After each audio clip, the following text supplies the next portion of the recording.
Ethan Hale had been hiking all day, the forest stretching endlessly around him. The mountains loomed like silent sentinels, their peaks hidden behind swirling clouds. He had been warned by locals about the old cabin at the top of the hill, but warnings were always exaggerated. At least, that's what he told himself. The sun was dipping below the horizon, and the chill of evening crept into his bones. He finally spotted it. A small cabin perched precariously among twisted pine trees, its windows dark and hollow. The smell of damp wood and moss filled the air, and yet there was a strange warmth emanating from the structure, as if it had been expecting him. He pushed the creaking door open. Inside, the cabin seemed untouched by time. A fire pit in the corner contained cold ashes, but the smell of smoke lingered. A chair sat slightly tilted near the wall, and a blanket lay folded neatly on the floor. The walls were lined with shelves, holding dusty jars and faded books. It looked lived in, but lived in by whom? He shook off the unease and stepped inside further. The floorboards groaned under his weight. He noticed the first odd detail: footprints. Small, pale, human-like prints leading toward the fireplace. They were faint but unmistakable. He followed them cautiously, every instinct screaming to leave. The temperature dropped suddenly. His breath became visible in the air, swirling as if caught in a current. Shadows seemed to stretch across the walls unnaturally. He turned toward the door, but it slammed shut with a violent gust, leaving him trapped.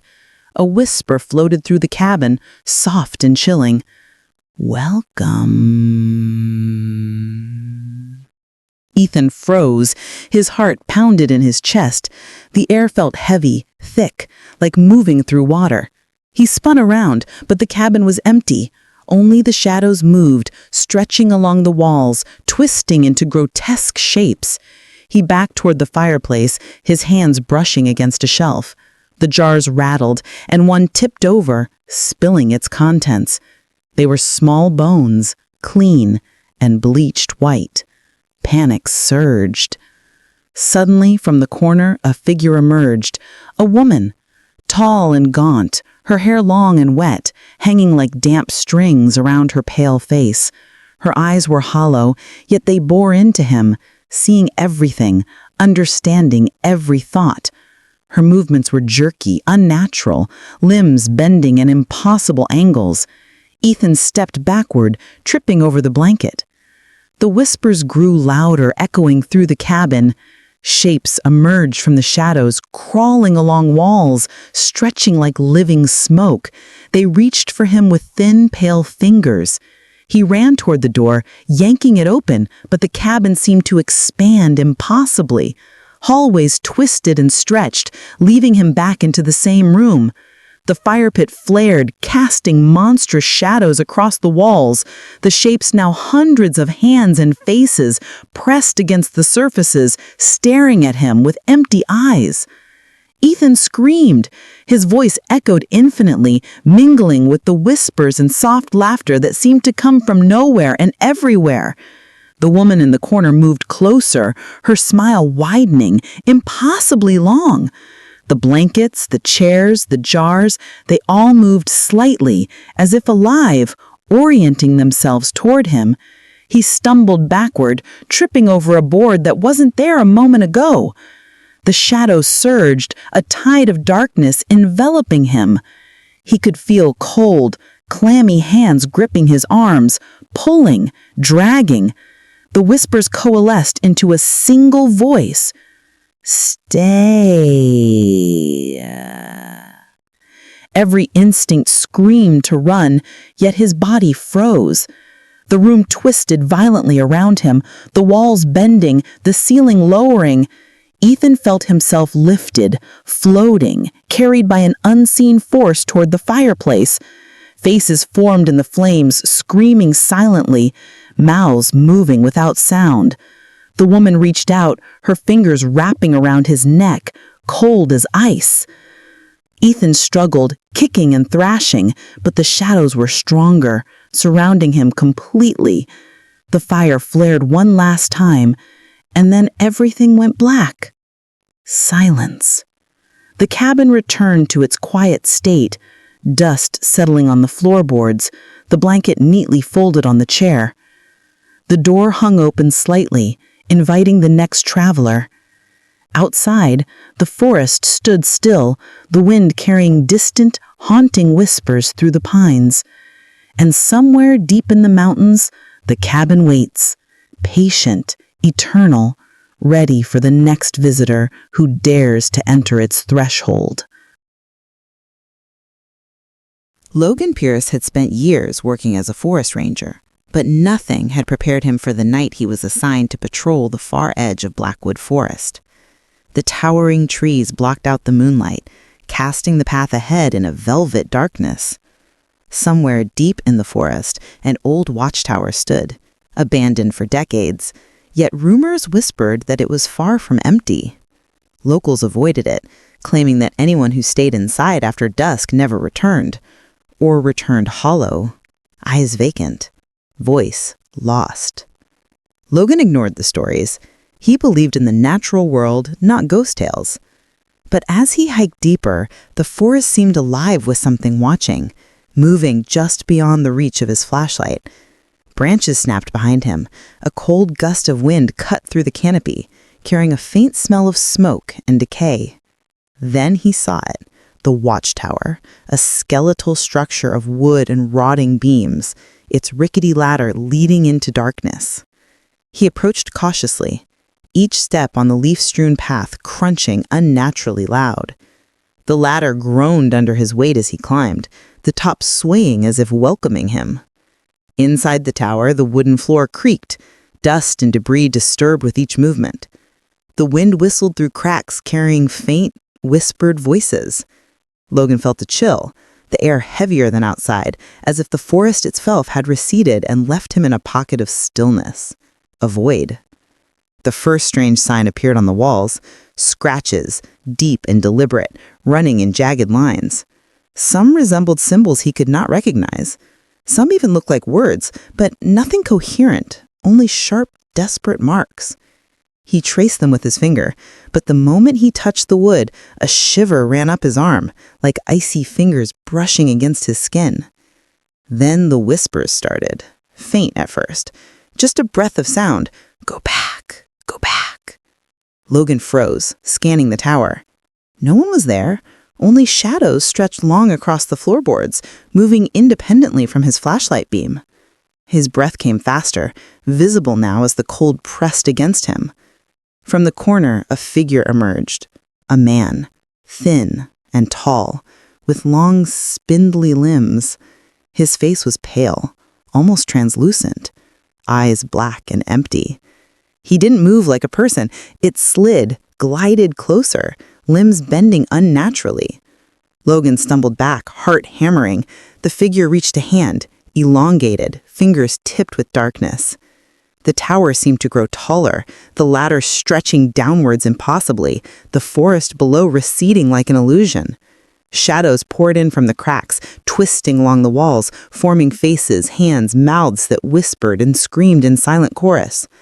Logan backed toward the railing, realizing that the structure was no longer a tower, but a cage, alive, feeding on his fear.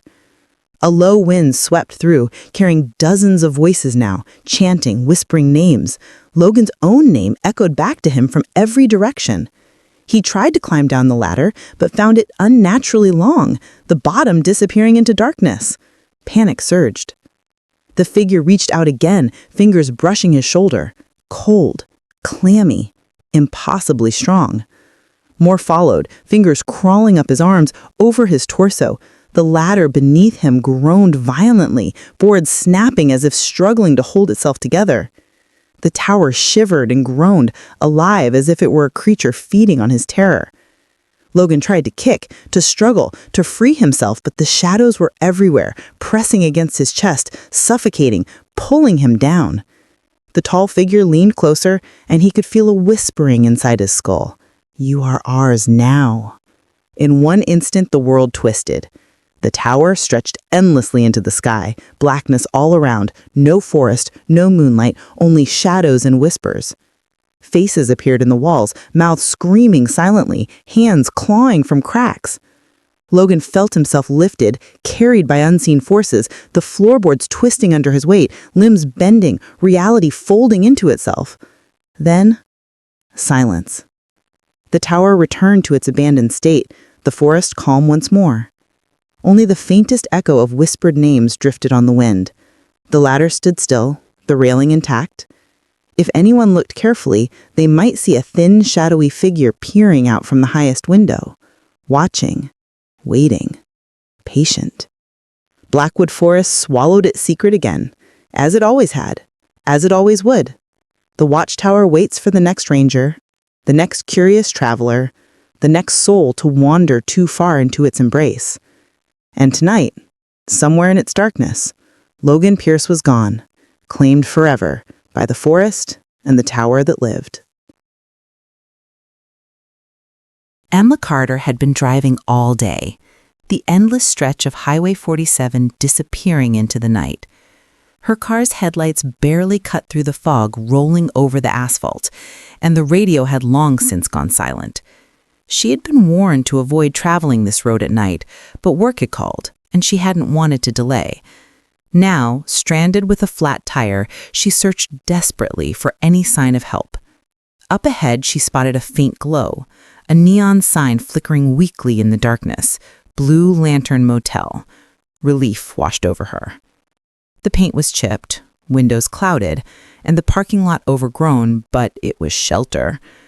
She parked and stepped out into the cold, her footsteps echoing across the cracked asphalt. The motel's office smelled of damp wood and mildew. A bell on the counter tinkled as she entered, but no one appeared. A single key lay on the counter beside a faded note. Room 7. Welcome. The handwriting was delicate, almost elegant, but smeared and slightly distorted. Emma hesitated, but exhaustion won over fear. She took the key and climbed the narrow stairs to the second floor. Room 7 appeared ordinary at first. A bed, a nightstand, and a dresser with drawers slightly ajar. But the air felt heavy, oppressive, as if the room exhaled slowly, watching her. She placed her bag on the bed and noticed the first oddity. Shadows along the walls seemed to ripple, moving against the direction of the dim lamp on the nightstand. She blinked. Nothing. But the feeling persisted, a creeping awareness pressing against her skin. A faint scratching came from the bathroom. She opened the door. It was empty. The shower curtain fluttered, though no breeze existed. Then came the whispers, soft, unintelligible, rising from beneath the door. She froze. The hairs on her arms stood upright. She turned toward the bed, and the blanket moved slightly as if something beneath it shifted. The room itself seemed alive. The walls breathed, expanding and contracting imperceptibly. Every drawer and cabinet rattled, a soft, rhythmic sound like a pulse. Emma stepped toward the door to leave, but the hallway outside stretched impossibly long. Room numbers twisted along the walls, repeating, overlapping, as if she had entered an endless corridor. A shadow appeared at the far end. A figure hunched, fingers dragging along the walls, face obscured in darkness. It moved silently, gliding closer, stretching unnaturally, limbs bending like smoke. Emma backed into the room, tripping over her suitcase. The door slammed shut with a violent gust. Panic surged. From the corner of her eye, a figure emerged, tall, pale, hair long and tangled, eyes black and reflective like glass. Its head tilted unnaturally, following her every movement. Emma tried to scream, but no sound came. The whispers now were a chorus, echoing through the hallway, through the walls, filling the room with impossible voices. Names, screams, soft laughter, all overlapping, vibrating through her chest. Desperate, she grabbed the bedpost and swung herself toward the window. But the view was gone. The night outside had become a void, an endless black expanse. Shadows poured into the room, crawling across the floor, up the walls, reaching for her with cold, elongated fingers. The air thickened. Every breath was a struggle, each inhale scraping against her throat. The figure advanced, gliding closer, tilting its head. Emma stumbled backward, slipping on the carpet. She landed hard, and the shadows surged, enveloping her legs, pulling. The whispers grew louder, merging into one command: stay forever. The room twisted around her. The bed expanded, walls stretched, ceiling lowered. Faces formed in the wallpaper, eyes hollow, mouths opening in silent screams. The figure extended a hand, touching her shoulder, cold, wet, almost alive. Emma struggled, kicking, clawing at the air, but the shadows were everywhere. Her flashlight, still in her bag, flickered weakly. She pointed it toward the figure. Its face rippled, as if water ran beneath the surface, twisting, distorting. Emma realized the motel was not abandoned. It was hungry, alive, feeding on those who entered its doors. Every visitor was trapped, becoming part of the walls, the shadows, the whispers. With a surge of adrenaline, Emma lunged for the door, but it led nowhere. The hallway twisted endlessly. Every step brought her back to room 7. The figure hovered closer, whispers filling her mind. "You belong here." Suddenly, a drawer flew open on its own, revealing pale, clawed hands reaching toward her. The bed sprang to life, twisting and coiling like a serpent. The walls shifted, closing in. Emma screamed, and the figure's mouth opened impossibly wide, a black void with silent teeth. The last thing she saw before being swallowed by darkness was hundreds of pale figures pressed against the walls, endless hands, empty eyes, mouths frozen in silent screams. The motel returned to its quiet, abandoned state, ready for the next traveler. Outside, the fog rolled along the highway, and the blue lantern sign flickered, weakly, waiting, patient. Noah Bennett had always sought solitude. A writer by trade, he believed inspiration came from isolation, far from the noise of towns and the distractions of modern life. When he discovered a small cabin perched on stilts above the dark waters of the Cranberry River, it seemed perfect. The locals whispered of the place, calling it cursed, but Noah ignored them. Ghost stories were for children and nervous villagers, not for a man chasing his next story. The river was wide and still, reflecting the trees like a black mirror. The cabin itself was old but sturdy, with a wooden deck that creaked softly under his weight. He set down his bag and stepped inside. The air smelled of damp wood, moss, and a faint sweetness that made the hair on his arms stand. Dust motes floated in the shafts of moonlight spilling through the windows, but everything felt alive. Noah explored the cabin carefully. A fireplace sat cold in the corner, but ash crumbled beneath his fingers. A table was set with dishes, though covered in dust. He shrugged, thinking perhaps a previous visitor had left things behind, but when he touched the plate, he felt a strange vibration, like the pulse of something beneath the floorboards. He recoiled, the hairs on his neck standing straight. Outside, the river's surface shimmered unnaturally. Shapes moved just beneath the water, dark and silent, circling the cabin's stilts. He leaned over the railing, squinting, and saw pale, human-like faces staring up from beneath the surface, eyes empty and unblinking. A cold wind swept across the deck, carrying whispers, low and melodic, calling his name. The night deepened. Shadows lengthened, stretching along the walls inside the cabin. He tried to read, to distract himself, but the whispers grew louder, overlapping, echoing from the corners, the ceiling, even the floorboards. The walls seemed to pulse slightly, breathing, shifting. Something was watching him, learning him, waiting. A soft tapping came from the floor below. Noah followed it to the trapdoor leading to the cabin's lower level. The steps were narrow, almost collapsing underfoot. The sound grew louder, rhythmic, like someone, or something, walking in perfect time with his heartbeat. He descended slowly, flashlight trembling in his grip. The lower room was dark, flooded with a strange greenish light. Shapes moved along the walls, long, thin, silhouettes, barely human, crawling along the surfaces. Their faces pressed against the wood, eyes wide, mouths open in silent screams. Noah stepped backward, tripping over a loose board, and the shapes hissed, recoiling before advancing again. From the far corner a figure emerged, a woman, pale, dripping wet, hair plastered to her face. Her eyes glowed faintly in the green light, unblinking, watching him. She did not speak, but raised a hand, beckoning him closer. Noah stumbled backward, knocking over a chair. The figure glided forward, silent, limbs bending unnaturally. The whispers intensified. Now hundreds of voices overlapping, filling his mind with images of drowning, entrapment, endless water, and shadows crawling across the river's surface. Noah tried to flee, racing up the stairs. The deck outside had stretched impossibly long. The cabin had transformed into a labyrinth, the stilts twisting into impossibly tall columns.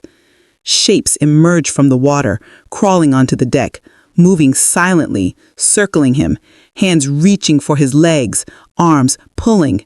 Panic rose, clawing at his mind. The whispering voice now merged into one. Stay. Forever. The river itself seemed to rise, the water glowing faintly, reflections forming faces, hands, endless shapes writhing just beneath the surface. Noah stumbled, falling, and felt cold hands wrap around his ankles, dragging him toward the edge.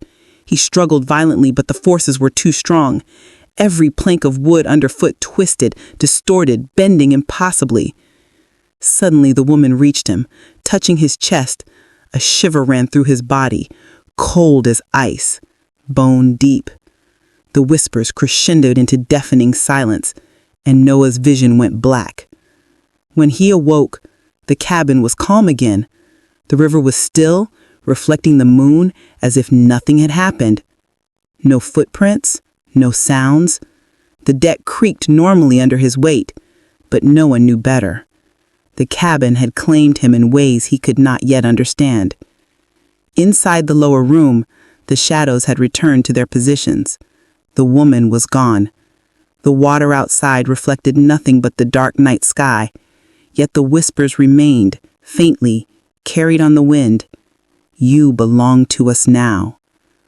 The Cranberry River cabin waits, patient, eternal, hungry for the next visitor who dares approach its cursed waters. Daniel Hayes was a photographer obsessed with abandoned places. When he heard about a forgotten mountain tunnel deep in the Gray Peak Range, he couldn't resist. The locals spoke of it only in hushed tones, warning him that anyone who entered rarely returned or came back different. Daniel dismissed it as superstition. Adventure and a perfect shot were worth the risk. The path to the tunnel was treacherous. Rocks and fallen trees littered the narrow trail. Mist clinging to the mountainside, reducing visibility to mere feet. The tunnel's entrance loomed ahead, a jagged mouth carved into the rock, black and silent. A cold wind exhaled from within, carrying whispers, soft and teasing, curling around Daniel's ears. He shivered and stepped inside. The air inside was thick, damp, carrying the scent of earth and decay. His flashlight cut a narrow path through the darkness, illuminating jagged walls that seemed impossibly high. The echoes of his footsteps multiplied, distorted, as if the tunnel itself mocked him. Deeper in, he found markings on the walls, ancient scratches, symbols etched in a hurried, frantic hand. Some resembled faces, screaming silently, mouths open in eternal agony. A sudden noise made him freeze, a soft thud like a footstep behind him. He spun around. Nothing, only the tunnel stretched endlessly into darkness. The air grew colder, breath forming mist in front of him. Shadows shifted along the walls, crawling slowly, stretching, bending impossibly. He advanced, flashlight trembling in his hand. Then came the whispers, faint at first, almost like wind through the rocks, but growing louder. They called his name. Daniel, come deeper. Stay. Panic rose, but curiosity forced him forward. The tunnel seemed to change with every step. Narrow passages became wide caverns, walls twisting, ceiling rising and lowering. Time and space no longer made sense. Shapes emerged from the shadows, figures thin and pale, their faces blurred, limbs contorted. They moved silently, circling him, following his every motion. One figure stepped closer. A woman, eyes hollow, wet hair plastered to her face, mouth opening in a silent scream. Daniel's flashlight flickered, the figure advanced without sound, limbs bending unnaturally. He stumbled back, tripping over uneven rock, and the shadows surged, filling the tunnel with a wave of pale, clawed hands. The whispers now became screams, overlapping in every direction, filling his mind with images of people trapped, suffocating, vanishing into the darkness. Daniel tried to run, but the tunnel twisted endlessly, each step bringing him back to the same spot. A low growl reverberated through the walls. The tunnel seemed alive, breathing, pulsing. Rocks shifted, floorboards he hadn't noticed snapped, and shapes emerged from cracks in the walls. Figures pressed against him from all sides, cold, clammy, unyielding. He screamed, but the sound echoed infinitely, feeding the darkness. Suddenly, the pale woman appeared directly in front of him. Her mouth opened impossibly wide, revealing darkness that seemed bottomless. A hand shot forward, gripping his shoulder, cold as ice, pulling him toward the wall. Daniel struggled, kicking, clawing, but the tunnel was stronger, feeding on his fear, warping reality around him. He ran blindly, flashlight bouncing, walls twisting, shadows reaching. Faces appeared in the stone, eyes black and empty, mouths screaming silently. The tunnel groaned, bending around him, alive. He felt himself lifted, floating, carried deeper into the darkness. The whispers were everywhere, inside his head now, merging into a single command. Stay. Never leave. Time ceased to exist. The walls, the shadows, the figures, all became one living nightmare. Daniel screamed, the sound stretching into eternity, swallowed by the tunnel. And then, silence. The entrance to the mountain tunnel remained as if untouched. The rocks stood still, the wind whispered gently through the trees outside. No trace of Daniel remained, only the faintest echo, a soft whisper riding the wind. He belongs to us now. The forgotten mountain tunnel waits patiently for the next curious soul to enter, for the next photographer, hiker, or wanderer to step inside.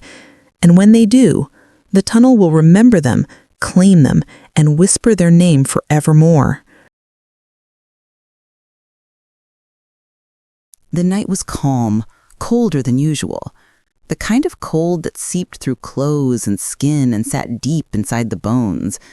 Avery Clark didn't believe in ghosts or curses or anything supernatural. She believed in logic, in patterns, in facts. But all of that changed the moment she walked into room 19 of the old Thornwell guest house, a place that everyone in town avoided, except her. She arrived just before midnight. The building towered above her like a giant corpse, its windows hollow, its wooden frame creaking softly as if breathing in the night air. The porch light flickered weakly, struggling to stay alive, creating a heartbeat-like glow. Avery climbed the steps, suitcase in hand, and pushed open the door. Inside, the lobby was dimly lit. The smell of damp wallpaper, old wood, and something metallic lingered. On the desk sat a silver bell, dusty and untouched. She pressed it once. Ding! The sound echoed deeper than it should have, spreading through the hallways, vibrating like it woke something sleeping. A woman emerged from the shadows behind the counter. Pale skin, trembling hands, eyes that didn't blink enough. "You booked room 19?" the woman whispered. Avery nodded. The woman hesitated before sliding a brass key across the counter. "No refunds, and, Don't move anything in the room. What? It doesn't like being changed. Avery waited for clarification, but the woman had already stepped back into the darkness. Upstairs, the hallway was silent. Every door had peeling numbers, but 19 looked freshly painted, almost glossy.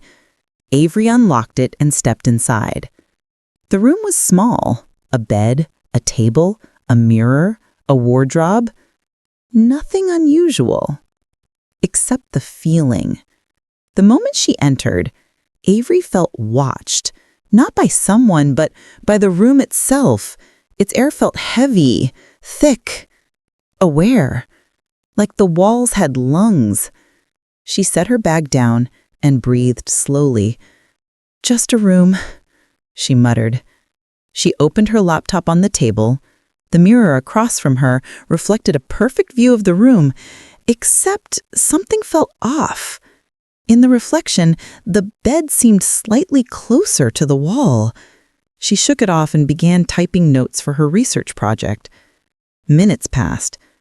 Then, thump. A soft sound behind her. She turned around. The bed had moved. Just an inch, barely noticeable, but it had moved.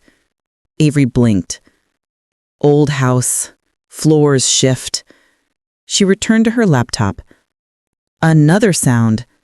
Slide, like furniture scraping gently across the floor. Her heartbeat quickened. She turned again. The chair by the window was now angled toward her. Avery stood up slowly. The room felt smaller, tighter, as if it were adjusting itself around her. She touched the chair. It was warm, as if someone had just been sitting there. "Nope, not happening," she whispered. She grabbed the chair and pushed it firmly back to its original position. The room exhaled. No sound, no breath, but Avery felt it. The air changed as if offended. She sat back down, forcing herself to focus. Minutes passed. Too quietly. Then the mirror flickered. Not a reflection, a blink. Avery leaned closer. In the mirror, behind her, the wardrobe door slowly creaked open. But when she turned around, it was shut. Her stomach tightened. The mirror flickered again, and she glimpsed something standing near the wardrobe, pale, tall, its head tilted unnaturally. She spun around, but again, nothing was there. Then the mirror cracked. A long, jagged line split down the center, and something inside it moved. A hand, thin gray with long fingers, pressed against the glass from the inside. Avery stumbled backward as the mirror bulged outward, bending, stretching, something trying to push through. "No! No!" she screamed. The bed shot forward like it was thrown, smashing into the wall. The wardrobe door flew open. The chair toppled. The lights went out. Pitch black. Avery groped blindly for her phone. Her fingers shook so violently she almost dropped it. The screen lit up the room, and she froze. The walls were covered in writing, sentences carved into the paint, hundreds of them, overlapping, messy, desperate. "Don't change the room. Don't change the room. Don't change the room." And below them, fresh, dripping in black, "You moved the chair." The mirror exploded. Glass scattered across the floor. From inside the broken frame, the pale figure crawled out, slow, unnatural, head twisting, joints cracking. It rose to its full height, towering over Avery, mouth opening wider than humanly possible. A whisper filled the room. "I told you not to move anything." Avery screamed, stumbling backward, but the room closed in around her, walls bending, ceiling dropping, door melting into the wall. The last thing she saw was the figure rushing toward her, its face inches from hers, teeth jagged and endless. Silence. When morning came, room 19 looked perfectly normal again. The bed neatly made, the mirror fully repaired, the wardrobe closed. But inside the mirror's reflection, Avery's face stared back, eyes wide, mouth open in a silent scream, trapped behind the glass, waiting for the next guest.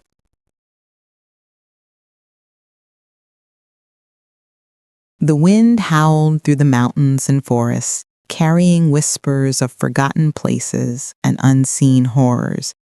Somewhere deep in the wilderness, abandoned cabins, watchtowers, motels, rivers, and tunnels lie in wait. Tonight, we step into the shadows of 5 remote places, each hiding secrets that should never be disturbed. Ethan Hale had been hiking all day, the forest stretching endlessly around him. The mountains loomed like silent sentinels, their peaks hidden behind swirling clouds. He had been warned by locals about the old cabin at the top of the hill, but warnings were always exaggerated. At least, that's what he told himself. The sun was dipping below the horizon, and the chill of evening crept into his bones. He finally spotted it, a small cabin perched precariously among twisted pine trees, its windows dark and hollow. The smell of damp wood and moss filled the air, and yet there was a strange warmth emanating from the structure, as if it had been expecting him. He pushed the creaking door open. Inside, the cabin seemed untouched by time. A fire pit in the corner contained cold ashes, but the smell of smoke lingered. A chair sat slightly tilted near the wall, and a blanket lay folded neatly on the floor. The walls were lined with shelves, holding dusty jars and faded books. It looked lived in, but lived in by whom? He shook off the unease and stepped further inside. The floorboards groaned under his weight. Footprints led toward the fireplace. They were faint but unmistakable. Ethan followed cautiously, every instinct screaming to leave. The temperature dropped suddenly. His breath became visible in the air, swirling as if caught in a current. Shadows seemed to stretch across the walls unnaturally. He turned toward the door, but it slammed shut with a violent gust, leaving him trapped. A whisper floated through the cabin, soft and chilling. "Welcome." Ethan froze, his heart pounded. Shadows twisted along the walls, stretching into grotesque shapes. From the corner, a woman emerged, gaunt, hair hanging like wet strings. Her eyes were hollow, yet they bore into him, seeing everything.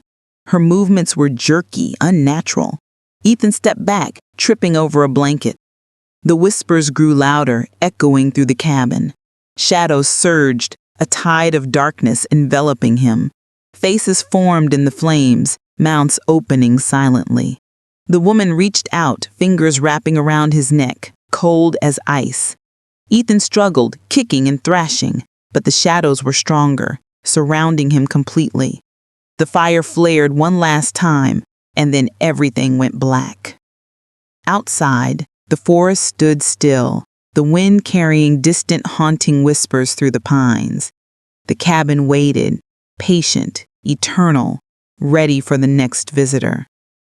Somewhere else, Logan Pierce patrolled the far edge of Blackwood Forest. The towering trees blocked out the moonlight.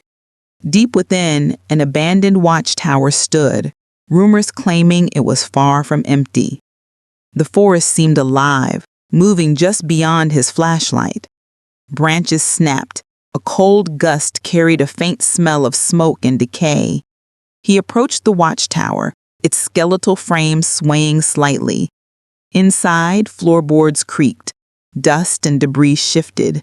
Scratches appeared on the walls, symbols, frantic marks.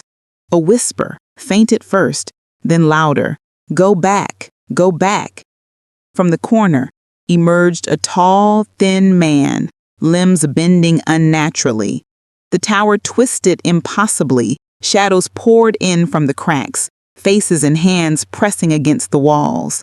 The whispers grew, echoing Logan's name from all directions. He tried to climb down, but the ladder stretched endlessly. Shadows surrounded him, pulling, suffocating. Then silence. The tower returned to its abandoned state. The forest swallowed its secret again, waiting for the next curious soul. Emma Carter's car broke down on Highway 47. The Blue Lantern Motel seemed like salvation, but inside, the walls breathed, shadows moved, whispers filled the hallway. Room 7 appeared ordinary, yet every drawer, cabinet, and chair moved slightly, as if alive. A tall, pale figure emerged, hair long and tangled, eyes black. It glided closer, limbs bending impossibly. Shadows crawled, hands reaching for Emma. The hallway stretched endlessly. Doors led to nowhere. The whispers commanded, "Stay, forever." Desperate, she lunged for the door, but the room twisted around her. The bed coiled like a serpent. The walls closed in, faces formed in the wallpaper, mouths frozen in silent screams. Her vision faded. The motel returned to silence, waiting for the next traveler. Noah Bennett sought solitude by the Cranberry River. The cabin on stilts seemed perfect, but the river shimmered with shapes beneath the surface, pale faces staring, eyes empty. Shadows lengthened inside the cabin. Whispers grew, calling his name. He descended to the lower room, lit by a strange green glow. Figures crawled along the walls, faces pressed, mouths open. A pale woman emerged, wet hair plastered, eyes glowing faintly. The river rose outside, shapes crawling onto the deck, pulling Noah toward the water. The whispers crescendoed, "Stay, forever." Then silence. The cabin returned to calm. The Cranberry River cabin waits, eternal, hungry for the next visitor. Daniel Hayes entered the Forgotten Mountain Tunnel for photographs. The entrance yawned like a jagged mouth, black and silent. Inside, the air was thick with earth and decay. Marks on the walls resembled faces screaming silently. Shadows moved along the walls, crawling, stretching. A pale woman emerged, mouth opening impossibly wide, limbs bending unnaturally. Shadows pressed from all sides, cold and clammy, pulling Daniel deeper. The tunnel twisted endlessly, hallways bending, ceilings lowering. Whispers merged into a command, "Stay, never leave." Then silence. The entrance remained untouched, rock still, wind whispering gently.